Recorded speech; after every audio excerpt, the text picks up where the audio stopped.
It's not just about drugs. It's not just about sex. It's about loneliness, trauma, and a search for connection.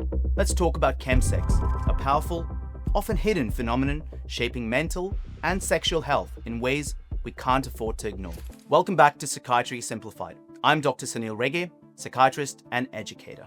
Today, we're diving into a topic many clinicians don't feel equipped to handle: chemsex. It's not just a party. It's a pattern of pain, pleasure, escape, and sometimes self-destruction. In this video, we'll cover what chemsex is and why it exists, the drugs that drive it, the psychology beneath it, and what we need to do better, from harm reduction to mental health care. So let's get started. What is chemsex and why it matters? Chemsex means intentional sex under the influence of drugs, especially common amongst men who have sex with men. But it's more than just a label. It's sex plus drugs plus emotional vulnerability, all colliding in private homes, saunas, and parties. Common drugs used: mephedrone, also known as meow meow, crystal meth, tina, GHB, and GBL, known as G or liquid ecstasy. These substances disinhibit, arouse, and energize, creating prolonged sexual sessions, sometimes lasting days with multiple partners.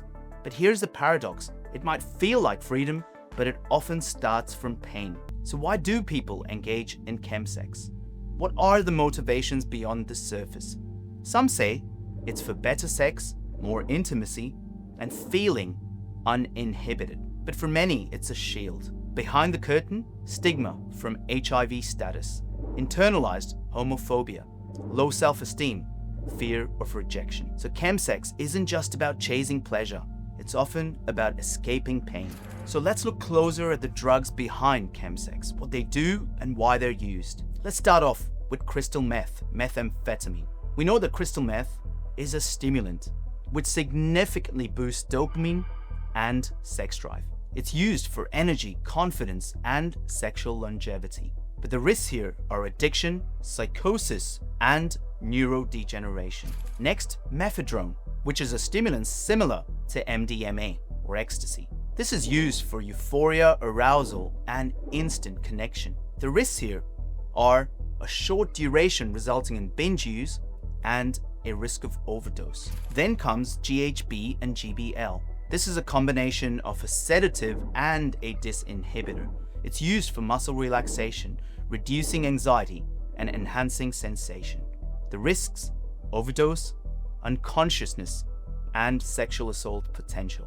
The combination use increases intensity but multiplies risk. What clinicians often miss: chemsex isn't just partying, it's a public health issue. The physical risks: increased risk of HIV, hepatitis B and C, and other sexually transmitted infections, rectal trauma, injection site injuries, overdose, and withdrawal. Then psychological risks: anxiety, paranoia, dependency, loss of sexual autonomy, sexual consent issues under intoxication. And here's what's worse: most health systems aren't ready for this. This is where we're faced with a cultural gap in healthcare, where systems fail.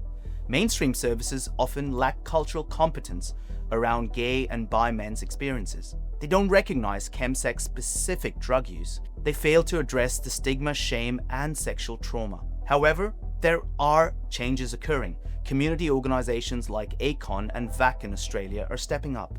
They're offering on-site supported events, harm reduction counseling, and culturally safe psychotherapeutic care. But we need more integration. Sexual health and drug services must work together. According to one of the largest studies on chemsex, the FLUX study, which stands for Following Lives Undergoing Change, 71% of users cited fun as the main reason for use. But nearly 45% of crystal meth users considered their use problematic. So what starts as fun often becomes a trap. So let's look at what needs to change. We need solutions, not shame. And we can do this, first, by training clinicians in cultural safety. 2, recognize chemsex as a mental health issue, not just bad behavior. Third, expand harm reduction tools, from pre-exposure prophylaxis, PrEP, to psychological support. And fourth, create safe spaces for disclosure without judgment. Because behind every story of chemsex is often a human being searching for acceptance. So let me summarize all of this for you. Chemsex isn't just partying. It has significant personal consequences and public health implications. What looks like freedom might actually be a cry for help. Meaningful care begins with understanding, not shame.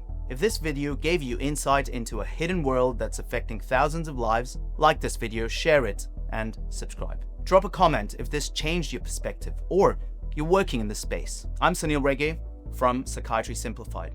See you in the next video. Until then, take care of yourselves and each other. Bye-bye.